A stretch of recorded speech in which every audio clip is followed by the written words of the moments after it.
कदाचिन्नापि शृण्वन्ति कथामेतां सुपावनीं भुक्त्वा ते नरकान् घोरान् भवन्ति वनशूकराः।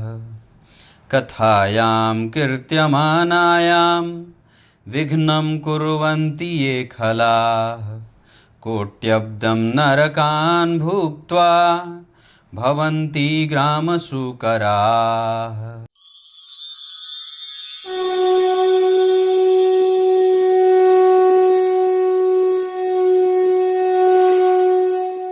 प्रिय दर्शकों नमस्कार। एक बार फिर से उपस्थित हूं आप सबके सामने शुक्रवार के कार्यक्रम में। एक ऐसे विशेष कार्यक्रम के साथ उपस्थित हूं जो निश्चित रूप से एक ऐसा सूत्र जो सभी लोगों के ऊपर लागू होता है। ये ज्योतिष का एक ऐसा सर्वमान्य अकाट्य सिद्धांत है जो ज्योतिष के गूढ़ रहस्यों से आपका परिचय कराता है। कहीं नहीं जाना है, बिल्कुल बन के रहिएगा।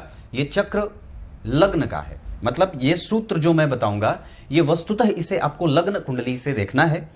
और मैं एक बात और भी बता दूं कि ये जितने भी सिद्धांत हैं, जो मैंने एक प्लेलिस्ट बनाया है महत्वपूर्ण ज्योतिषीय कार्यक्रम का, आप जा करके उस प्लेलिस्ट को अगर चेक करेंगे तो उसमें जितने भी कार्यक्रम हैं उसमें सारे लगभग जितने सूत्र बताए हैं मैंने, वो सारे के सारे सूत्र सभी कुंडलियों पे लागू होते हैं। जैसे सामान्यतया ज्योतिष एक ऐसा विषय है, एक ऐसा शास्त्र है, एक ऐसी विधा है, एक ऐसा प्रभाव है जिससे सभी प्रभावित होते हैं। और इसके सूत्र जो हैं वो कई बार कुछ लोगों पे लागू होते हैं। एक कुंडली पे वही सूत्र लागू होगा, अगली कुंडली पे वही सूत्र लागू नहीं होगा। तो आप इसे ऐसा भी कह सकते हैं कि सिद्धांत, संहिता और होरा का जो ये तीनों का समुच्चय शास्त्र जो ज्योतिष शास्त्र है, इसके हर एक सिद्धांत की अलौकिक व्याख्या हमारे आचार्यों ने की है। और यहाँ पे हर एक सूत्र को बड़ी ही दयालुता के साथ कर रहा हूँ, निर्ममता के साथ नहीं, बड़ी दयालुता के साथ सभी जातक के ऊपर घटित होते देखा जाता है। और कुछ ऐसे सिद्धांत होते हैं, बहुत सारे ऐसे सिद्धांत हो जाते हैं, या ज्योतिष के लगभग ऐसे सिद्धांत होते हैं जो एक कुंडली पे आपको लागू होते दिखाई देंगे, वही दूसरी कुंडली पे वो लागू नहीं होंगे। इस वजह से ये बड़ा ही अद्वितीय शास्त्र हो जाता है और इसकी गरिमा बड़ी ही अद्भुत है। ऐसे ही विषय के साथ उपस्थित हूं जय श्री कृष्ण के साथ। शुरू करते हैं आज का कार्यक्रम। डेट ऑफ बर्थ, टाइम और प्लेस लिखना ना भूलें। रविवार का कार्यक्रम जो कमेंट से मैं चुनता हूं और उसके लिए सामान्यतः मैं कोई शुल्क अपनी नहीं लेता। बाकी जो आप लोग सुबह का कार्यक्रम देखते हैं उसके लिए अलग से अपॉइंटमेंट बुक होती है, पर यहाँ रविवार का जो कार्यक्रम होता है वो मेरे नियमित दर्शकों से मैं वहां से कुंडलियां चुनता हूं और उनके प्रश्नों का उत्तर देता हूं। आइए विषय पे लेके आऊंगा, पर उससे पहले बताऊंगा भगवान शिव पुराण की बात कही गई है। इसमें महात्म्य में चर्चा की गई कि जो व्यक्ति अपने जीवन काल में इस शिव पुराण की कथा का श्रवण नहीं करता है वो जंगली सुअर बनता है। क्या बनता है? जंगली सुअर बनता है। मैंने एक पिछले श्लोक में बात कही थी कि जो कथा के मध्य में किसी दूसरे की या उल्टी पुल्टी शिकायत शिकवा वगैरह करता है आचार्य की, वक्ता की, या फिर गाली गलौज करता है, कथा के बीच में कुछ अभद्र बातें कहता है, वो कुत्ता बनता है। और जो अपने जीवन काल में कभी भी इस शिव पुराण की कथा नहीं सुनता है वो जंगली सुअर बनता है। और इतना ही नहीं, जो इस कथा को कभी भी सुनने की इच्छा नहीं रखता है और जो जहां पे होती हो कथा और वहां ना जा करके अन्यत्र कहीं और जा करके अगर वो कथाएं कुछ दूसरे तरीके की कथाएं करता हो, जो आजकल की जो कथा होती है, जैसे सामान्यतया किसी दूसरे के गिले शिकवे में रह रहा है, परेशान है, विक्षिप्त है, परेशान है, चिंतित है, और फिर भी वो कथा की शरण नहीं ले रहा है, उस व्यक्ति को भी कुत्ते में जन्म होता है। उसका भी ग्राम सिंह उसको कहा गया है, वो भी गांव का सिंह होता है, जिसे कि ग्राम सिंह कहा जाता है कुत्तों को। तो वो कुत्ते में उसकी गति होती है। आइए विषय पे लेके आता हूं। सबसे पहले बात करते हैं कि मुख्यतया गुरु, शुक्र, चंद्रमा और बुध की बात करेंगे। विभिन्न प्रकार के ग्रंथों से ये बात जो मैं आपको बता रहा हूं कि अगर लग्न में गुरु बैठे हैं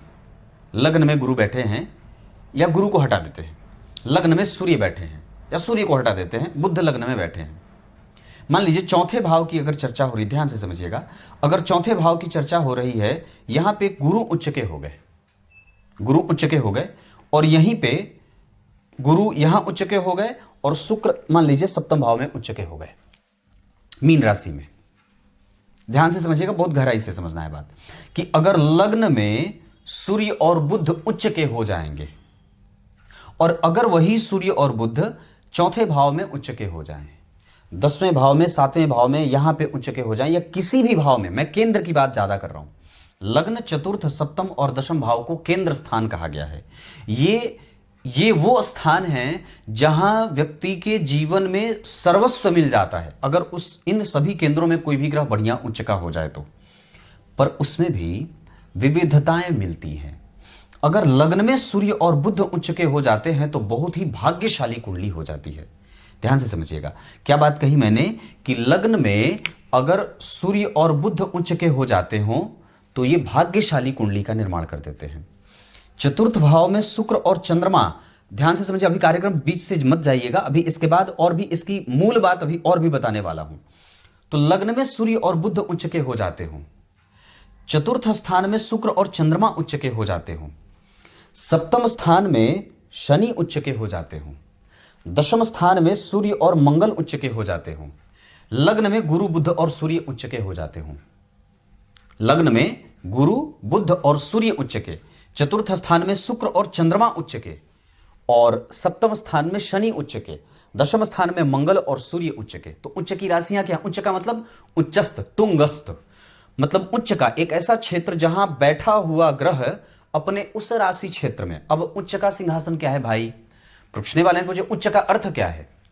आप इसको ऐसे समझिए कि ये ब्रह्मांड है पूरा, 12 भागों में इसका विभाजन किया गया, और यहां पे पहला भाग है, ये दूसरा है, ये तीसरा है, ये चौथा है, ये पांचवा है, ये छठा है, ये सातवां भाग है, ये आठवां भाग है ब्रह्मांड का, ये नवां भाग है, ये 10वां भाग है ब्रह्मांड का, ये 11वां भाग है, और ये 12वां भाग है। तो ये 12 भाव से एक व्यक्ति के जीवन के लिए, अगर हम किसी एक व्यक्ति की कुंडली उठाते हैं तो उस व्यक्ति के जीवन काल के संपूर्ण क्षेत्र, मतलब उसके इर्द गिर्द नहीं, संपूर्ण उसका प्रभाव, जन्म से पहले, जन्म से बाद, जन्म के पीछे, वर्तमान, सारी चीजें आप उसमें सोच के देखिए कि ये कुंडली क्या बता गई। आपका स्वास्थ्य, आपका चरित्र, आपकी सुंदरता, आपका पराक्रम, आपका सुख, आपका संतान, आपकी सारी चीजें उसने बता दी। तो अब इसमें राशियां क्या हो गई? तो राशि जो है वो आकाश का यहां से लेकर के यहां तक एक क्षेत्र हो गया, यहां से लेकर के यहां तक पहला क्षेत्र, फिर यहां से लेकर के यहां तक दूसरी राशि मतलब दूसरा क्षेत्र, फिर यहां से लेकर के यहां तक मतलब तीसरा क्षेत्र। आकाश के ये विभिन्न जो भाग बने हैं 12 भाग में, तो इसको हमने एक एक राशि को एक एक क्षेत्र बना दिया कि यहां से यहां तक एक राशि रहेगी, यहां से यहां तक एक राशि रहेगी। अब गौर करने वाली बात यह है कि ये राशि का जो क्षेत्र बना वो प्रत्येक व्यक्ति के लिए एक नहीं है। जैसे अगर मान लीजिए अगर मेरी कुंडली है तो हो सकता है कि मेरे जन्म के समय पे यहां जो पूरब दिशा है, दिशाएं तो एक ही रहेंगी, पूरब, पश्चिम, उत्तर, दक्षिण। तो जो ये वाला क्षेत्र है यहां पे मेरे जन्म के समय पे हो सकता है कि पूरब दिशा में धनु राशि बनी हो। मेरे जन्म के समय पे धनु राशि यहां बनी, मतलब जब मेरा जन्म हो रहा था तब पूरब दिशा में धनु राशि थी। ध्यान से समझिए।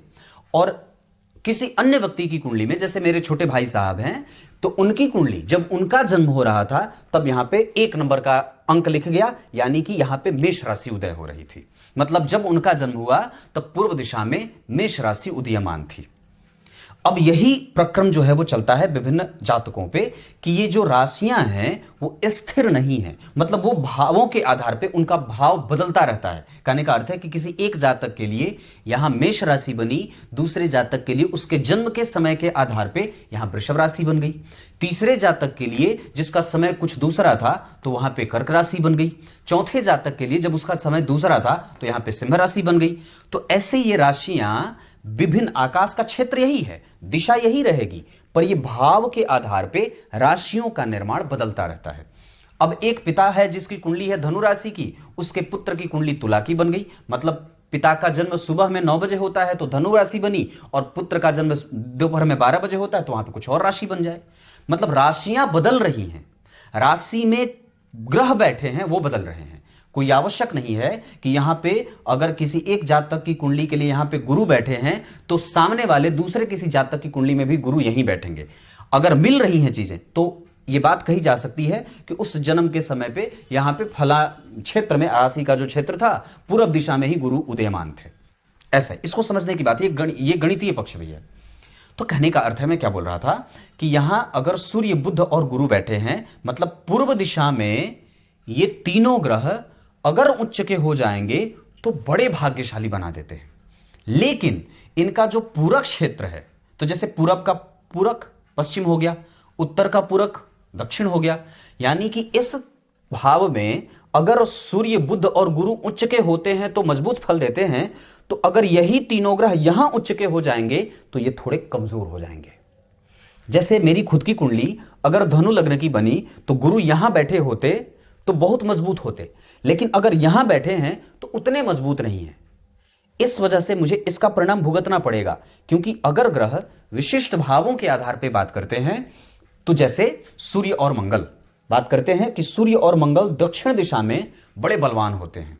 शनि जो है वो उच्च के अगर सप्तम भाव में हुए हैं, तो मान लीजिए शनि अगर यहां 7 नंबर की राशि में बैठे हैं किसी जातक की कुंडली में, अगर यही शनि यहां बैठ जाते हैं और उच्च के होते हैं 7 नंबर में, तो यहां बैठे होने का अगर वो 100% परिणाम देंगे तो यहां बैठे होने का उनका परिणाम कम हो जाएगा। इसे दिशा का बल कहते हैं। ग्रह विभिन्न दिशाओं में जाकर के अतिरिक्त बल की प्राप्ति कर लेता है।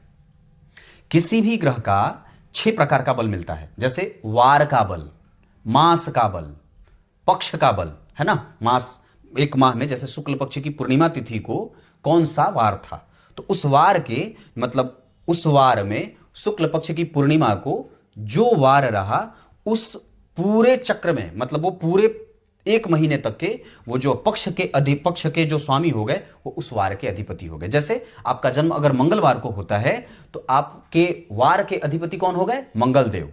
अब उसमें भी और नजदीक से आएंगे तो किस होरा में व्यक्ति का जन्म हुआ, मतलब मंगलवार को जन्म हुआ है पर किस समय पे उसका जन्म हुआ है और उस समय पे कौन सी होरा थी, मंगल की थी, बुध की थी, गुरु की थी, शुक्र की थी, किस होरा में जातक का जन्म, वो एक अलग विषय है। पर यहां जो मैं कह रहा हूं कि ग्रह, अब जैसे तीसरे उदाहरण में मान लीजिए मैंने यहां कहा शुक्र और चंद्रमा अगर चौथे भाव में उच्च के होते हैं और जस्ट इसके अपोजिट भाव यहां पे शुक्र और चंद्रमा बैठते हैं, तो ये यहां पे उच्च होने का परिणाम कम देंगे। उत्तर दिशा में शुक्र और चंद्रमा बली होते हैं, यहां पे उनका बल ज्यादा मिलेगा। और अगर मान लीजिए आप मैंने ये बात क्यों बताई मैंने आप लोगों को, जैसे सामान्यतः कई बार लोग ये कहते हैं पंडित जी मेरी कुंडली में उच्च के गुरु हैं, उच्च के शुक्र हैं, उच्च के मंगल हैं, पर परिणाम नहीं मिल रहा उतना जितना मिलना चाहिए।